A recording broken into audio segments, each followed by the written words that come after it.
Kagabi lang po pala nangyari ito, itong pamamaril. Maaari niyo po bang ikwento sa amin? Bakit naman umabot dyan sa basketball court? Laro lang dapat yan. Yes po. Bali, nung naglalaro po kami noon, nanonood lang po ako pero yung mga friends ko po naglalaro, waiting na po ako nung time na yon. Tapos po, nakarinig po kami ng malakas na putok. Okay. Yun po, bigla nag-random mass shooting na po nung time na nagtakbuhan na po kami palabas.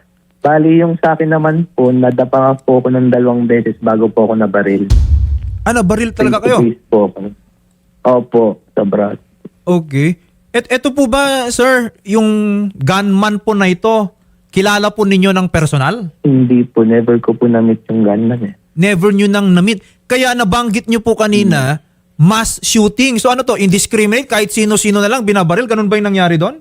Ganun na nga po. Okay. Alam nyo po ba, Sir Mark, bakit naman umabot sa punto na etong gunman natin na ito, indiscriminately, kahit sino na lang, pinuputokan ng baril? Wala po akong idea, attorney, kung ba't niya po ginawa yun eh. Okay. Yan po ba basketball player din dyan sa court ninyo? Hindi po. Bigla na lang pong sumulpot at namaril na po. Okay. Pero bago yung pamamaril, Sir Mark, meron ka bang napansin na meron nang nangyaring kaguluhan? Meron bang nangyaring away? Ako po wala po akong napansin. Nakarinig lang po talaga ako ng malakas ng putok. Okay. No? So ilan po, Sir Mark, yung kilala po ninyo na tinamaan ng bala? Marami po kami natamaan. Yung iba po dumaplis lang po eh. Pero ako po natamaan. Then the rest po yung isa po namin nakalaro na namatay po. Okay. Ilan po, sir, yung gunman or gunmen natin? Isang tao lang ba to? Isang tao lang po. Okay. Nakita nyo mismo yung muka or yung act of shooting nitong tao po na ito? Hindi ko po talaga matandaan yung mukha niya kasi po natakot na rin po ako eh. Oo, kasi I Hindi ko na po understand, natandaan. tumakbo ka na lang, di ba? Niligtas mo na lang yung Opo. sarili po ninyo, no? Mami A, magandang hapon po and live po tayo ngayon sa programa ni Idol Raffy Tulfo. And muli po ang aming pong taus-pusong pakikiramay po sa inyo. Yes po, ma'am. Yes po, sir. Ma'am, alias Mami, no? Gaya po na nabanggit ni Shari, ang aming pong taus-pusong pakikiramay. Base po dun sa mga impormasyon na natanggap nyo as of today, okay? Paano po nangyari yon? Yung pagkabaril po dun sa anak po ninyo, na-involve ba siya sa away? Meron ba siyang kaalitan, itong gunman na ito? Wala po, sir. Alam niyo, sa totoo lang, sabi kanina nung nakausap ko na muntikan na rin siyang mabaril, kinublihan daw nung anak ko, yung parang bata daw na tinutukan. Tapos po, ang una na raw pong binaril yung isa, yung parang kumpare no, nung gunman. Okay. Tapos po, ang sumunod po yung anak ko. Kasi daw po, yung nakaupo, kasi nagpapahinga po at nag-basketball. Never po may kaaway ang anak ko, sir. So nadamay lang talaga. Ito pong anak po Opo, ninyo. Opo, pinaputukan na lang daw po talaga. Kaya galit na galit nga po yung mga kalaro. Sabi niya, within 2 months po na nakasama namin dito. Ang anak mo napakabait. Sir, hindi po deserve ng anak ko. Yes. Nobody deserves this, no? Ay, Madam, sir, no? tulungan niyo po kami. Yes. Ang mga security daw po kahapon, walang ginagawa para na po naglalakad sa liwanag ng buwan. Sabi nga nung isang muntik ng tamaan, binato niya na daw nung isang inuman ng tubig kasi daw yung anak ko nakikita niya, ginagalaw na yung paa, talaga daw lumalaban. Lumalaban yung hininga, yung ano, kaya daw po sir, kung yun daw po nadala ng maaga, baka raw po buhay. Okay. So yung anak po ninyo, hindi po siya agad dead on the spot, no? Pwede pa siyang itakbo dapat sa ospital, pero walang tulong. Opo sir, tapos po alam niyo po ba nangyari kagabi ito? Dumating po kami sa bahay, dumating po kami 11, parang magto-12, before 11 po siya nalagot ng hininga, sabi po sa ospital. Lumadapat po talaga yung anak ko. Kaso nyo sir, alam niyo po ba, wala man lang ni isang representative ni ASO. Okay. Mark and Jeffrey, nung time na naglalaro kayo ng basketball, parang na-mention kanina ni Mommy A na merong pinaputokan ng baril na kumpare nung gunman. Nakalaro nyo ba yon? Hindi po eh. Nanonood lang po yung unang naputukan po. Which is yung kumpare niya. Hindi ko po, wala po akong idea kung kumpare po. Okay. Eto ha, Mark or Jeffrey, kayo is talagang residents nung condominium na yan? Yes po. Okay. So, madalas kayo naglalaro dyan sa may basketball court na yan? Opo, Monday, Okay. Wednesday, and Thursday Alright. po ang schedule po namin dyan po. Okay. Ngayon, kung kayo po ay madalas dyan sa basketball court na yan, so most likely, namumukhaan nyo na yung mga regular na naglalaro dyan sa basketball court. Tama?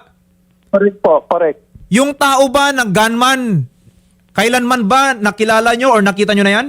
Opo, hindi pa ko po. po nakita, never ko po talaga. First Yung- time ko lang din po sa nakita. O, yung kumpare niya na unang binarel, sabi po ninyo, namumukhaan nyo rin po ba yon? Nakita nyo na ba yon dati? Ako Yung- po, hindi pa po. Hindi po. Hindi rin. So in short, baka itong mga taong ito, hindi naman talaga residente ng condominium. Bakit sila nakapasok dyan at bakit nakapagpasok sila ng barel dyan sa area na yan? Yun lang po, hindi namin po masagot Hindi yung po part na namin yun alam. po. Yes, yes. No. Ako, I was asking that generally lang kasi ako nagtataka ako, Shari. Okay? Kasi kung public area yan, at sabi kanina ni Madam, may mga security guards naman dyan, bakit hinayaan nila na nangyari po ito? At anong nangyari doon sa gunman? Nung matapos niyang nagbabaril-baril dyan, nahuli ba yan? Hindi pa po. Hindi pa po.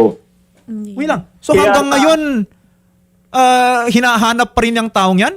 Yes, yes po. Yes po.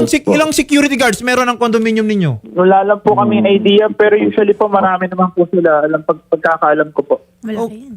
Okay, paano hindi nila nahuli yan? Indiscriminately, nagpapaputok na ng mga baril dyan. Or naharang, no? Or at the attorney? very least, Shari, no, yung Yes. nabanggit kanina ni Madam, Mark Jeffrey, di ba? Isa rin kayo sa mga nabaril po dyan. Anong agad-agad na tulong or assistance na ibinigay po sa inyo nung nangyari na po ito? Bali, attorney, ang nangyari po sa akin, nung pagkabaril ko po, tumakbo po agad ako sa main gate. Doon na po ako nag-report sa mga security guard. Doon lang po ata nila nalaman. Sa akin naman po, nung nakatakbo po ako sa isa sa mga tower po nila, dumadanak na po yung dugo sa braso ko po, pero hindi po sa kagad sila nag-respond ng first aid. Kung hindi ko pa po sila kinulit na kailangang asikasuhin yung tama ko, pati yung sa tama ng kaibigan ko na kasabay ko rin po, yung isa po sa biktima po na hindi lang po natin makasama ngayon kasi most likely po pagod na po yata siya. Okay. So, kahit yung kahit yung ambulance po, wala po mga 30-40 minutes na wala pong responde rin yung ambulance po sa amin dun sa tower po. Okay. Lieutenant, magandang hapon din po si Attorney JV. Ito po, no, officer. Kamusta po, no, yung investigasyon at paghahanap po natin doon sa gunman na nangyaring pamamaril kagabi? Yes po sir. Ongoing po sir yung manhunt operation natin and forward tracking po natin dito sa suspect na ito and nakipag-coordinate na po tayo sa Skyway po kung baka maaring nahagip din po ito ng kanilang CCTV and dun po sa barangay po baka rin po mayroon pong CCTV footage and nagpunta na rin po tayo sa Taguig sir yung mga maaring puntahan itong suspect na to.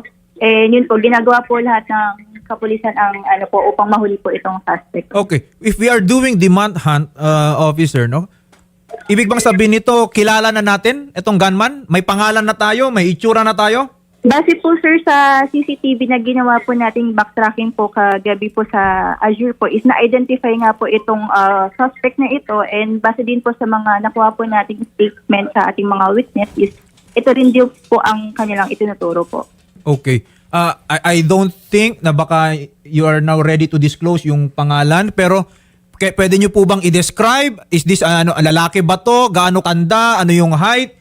Kasi kung pakalat-kalat pa rin dyan. May dalang baril. He was shooting indiscriminately last night. Anong guarantee natin na hindi niya gagawin ngayon ulit yan? So dapat at least kahit papano yung mga tao maging aware na mayroong isang taong pwedeng gumawa ng mga ganyan. Yes po sir. Ito pong suspect po natin, yung information po na nakuha natin, ito po ay 59 years old po, residente din po ito dito po sa, sa Parañaque, and base po sa picture na nakuha natin, mukhang ito po ay, yung pangangatawan niya ho ay sakto po lamang. Okay. Ma'am, alam na po ba natin kung anong posibleng mga motibo dun sa pamamaril po kagabi?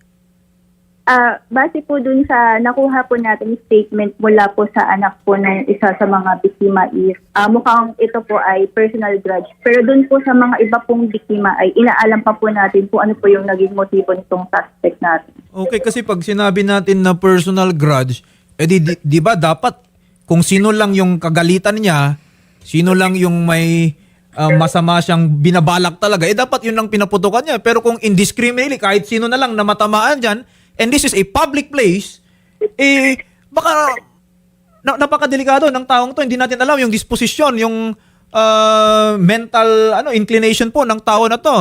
Lieutenant, gaano po natin kalawak yung paghahanap dito sa taong ito? Yes, sir. Nakipag-coordinate na rin po tayo sa mga iba't ibang police station, sir, para po malocate po natin itong suspect na ito, and nakipag-coordinate din po tayo sa mga ibang agency para po makapagbigay po ng information sa atin, sir. Okay. Well, I hope sana, no, Lieutenant, no? Total, kung meron naman na tayong identity niyan, baka pwedeng i-post na natin yan kasi he's a danger to the community. Ilan na yung napatay niya, ilan pa yung mga nasa hospital ngayon, kung hanggat hindi ninyo mahanap yan, delikado po ang mamamayan. Yes po, sir. So, I suggest na sana po palawakin pa natin lalo. Hindi pa naman siguro nakakalayo yan. Yung po bang, may getaway vehicle ba yan? Sigurado ba tayo na mag-isa lang siyang gumawa niyan? Wala bang tumulong dyan sa taong yan? Yun, sir, yung kino-coordinate po natin sa mga iba't ibang agency. Tulad po nitong sa Skyway, sir, dahil pag-coordinate po tayo, baka po nahagip ng CCTV nila kasi baka po may ginamit po na sasakyan, and para po matrack din po natin pag if ever kung may ginamit nga po itong sasakyan, itong suspect, is makuha po natin yung plate number and matrack din po natin ito, sir. Okay, yes po, no? Parang narinig ko po kanina, Lieutenant, na etong gunman na ito is residente rin nung condominium. Tama po ba? Yes, sir. Base po sa ating paunang investigation, sir, napag-alaman po na itong suspect is unit owner din po dito sa condominium na ito. Well, kahit papaano siguro, we could have already secured a search warrant para at least matignan na yung mga nandun sa loob ng condominium unit na yan. We can get some clues. Yes po, sir. Makikipag-coordinate po kami, sir. Ongoing coordination po, sir, sa lahat po ng mga agencies po. Apo, Lieutenant Panaga, siya po ba ay dating police, dating sundalo? At siya may barel, no? Tama. Yes, Oo. opo. Hindi po siya, ma'am. Inaalam pa rin po natin yung back profile itong suspect na ito kung saan po siya connected. Mhm. Pero ma'am, may ano po ang background nito, itong gunman, ma'am? Base po sa ating initial investigation, ma'am, napag-alaman po itong suspect is meron po siyang warrant. May warrant. Mhm. Yes po. Ilabas na natin yung pangalan niyan. Yan yung sinasabi ni Idol Raffy Tulfo, ma'am. Baka pwede na nating pangalanan, ma'am, kung may warrant na rin po. Kasi ma'am, ako personally, ang ikinakatakot ko po dito, no, kung may existing warrant yan, hindi pa rin po siya nahuli ng ating kapulisan. And in the meantime, ganito na yung gulo na nagagawa niyan. Ang dami na pong namamatay, ang dami na pong nasa hospital ngayon.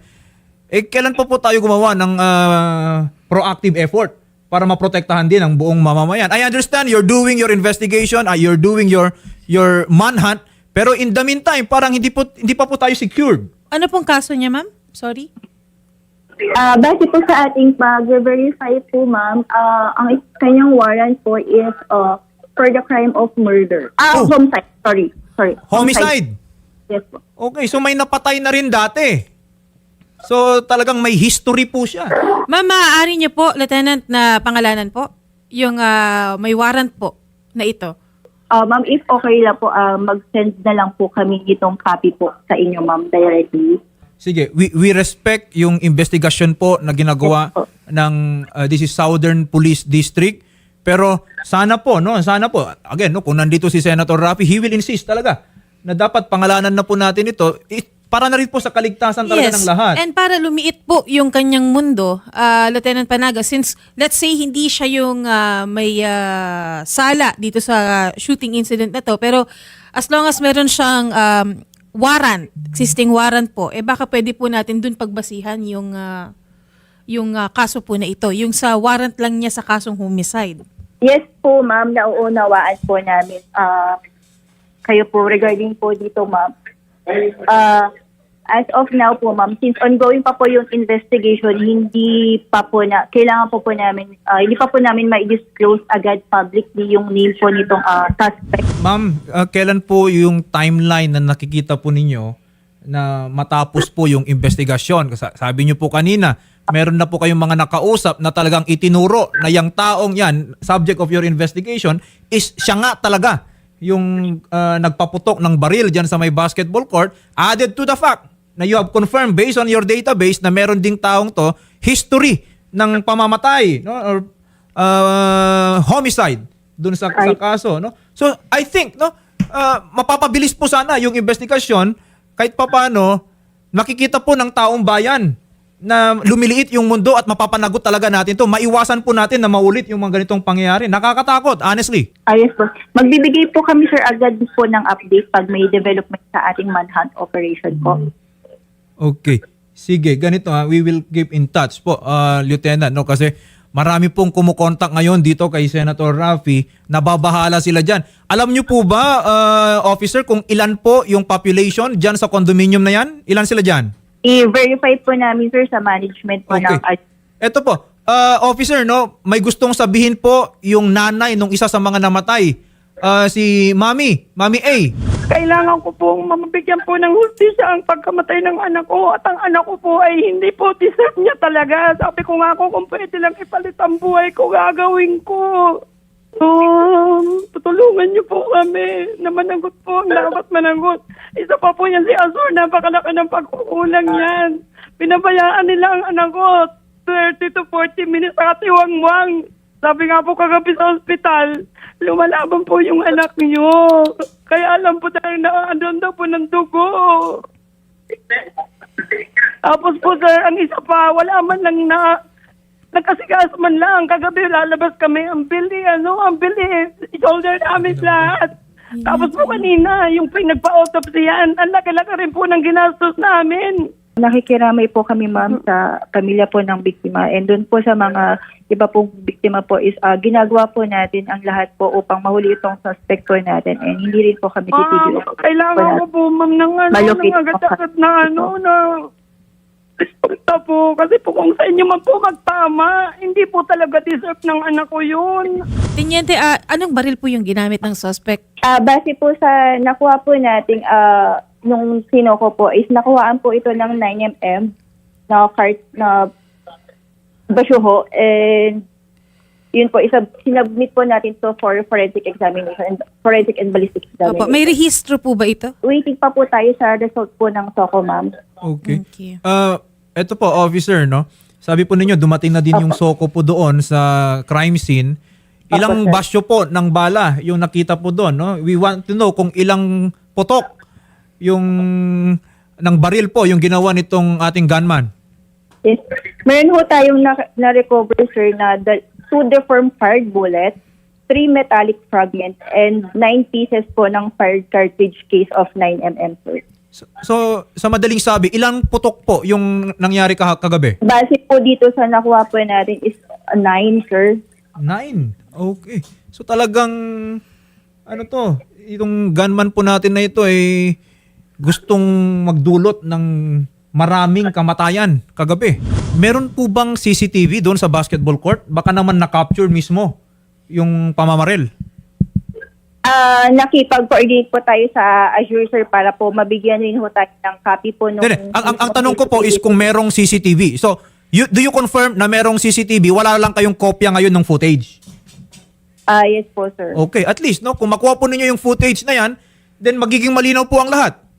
Okay, ma-identify po natin. Hopefully, na-capture niya yung mismong pamamaril. And I don't think na yung corporation should ay may rason para hindi bigay po yung footage sa ating kapulisan. So, Yes. sige po ha, Lieutenant, no, sana makuha po natin yung footage. It will answer a lot of questions. Salamat po. Thank you po, ma'am. Mami A? Oo. Opo, ma'am, wag po kayo mag-alala at from time to time kami po hihingi din po ng update from the police, and pupuntahan po namin kayo ng reporter po ni Idol Raffy para kung kamustahin din po ang inyong mga kalagayan po dyan, and gayon din po kay Mark and Jeffrey. Ma'am, hindi po kayo makapaniwala talaga hanggang ngayon. Yes, Hindi ko ma'am. po alam kung ano. Hindi po talaga kami mamon. Po para sa anak ko, kahit po tayo kanino mangyari. Hindi na bali kung ang anak ko nakipag-away, kung parumbado, hindi po talaga. Sabi nga po ng mga kalaro kanina, Mami, ang anak niyo po napakabait. Yung ilang buwan po namin na magkakasama, magkakaibigan na po kaming lahat. Ma'am, baka may mensahe po kayo or panawagan doon sa gunman. Baka nakikinig po sa atin ngayon. Kung sino man po yung gumawa sa anak ko, sana makonsensya ka, sumuko ka na. Kasi kung sa anak mo mangyayari, Diyos ko po, ang hirap tanggapin. Sabi ko nga, sana yung buhay ko na lang ang kinuha, ay papalit ko. Bakit yung anak ko pa? Ma'am, sige po ha. We will keep in touch po sa ating kapulisan para po mahanap natin kaagad-agad yung gunman at mapanagot po natin sa batas. Muli po, ang aming pong taus-pusong pakikiramay. And ma'am, sasamahan po kayo. May reporter po si Idol Rafi na pupunta po sa inyo. Gayon din, Mark Jeffrey. Yes po. Oo. Regarding po sa management ng condominium po, wala pa po nakikipag-coordinate po sa akin. Wala pang nakikipag-ugnayan sa inyo from the management Yes po. ng condo. Yes po. Pwede po makahingi ng tulong sa inyo. Paano po Yes, sir. mangyayari dito? Sige, Apo. ipaparating natin yan, no, Shari, with the condominium to ensure, no? Number one, they should release the footage nung crime. And then number two, syempre, yung liabilities din nila, yung tulong na pwede nilang ihandog dito sa mga naging biktima, nararapat din naman na ipaabot na kagad-agad, no? So, Sir Mark, Sir Jeffrey, babalitaan po namin kayo as soon as we were able to coordinate with them. Salamat po.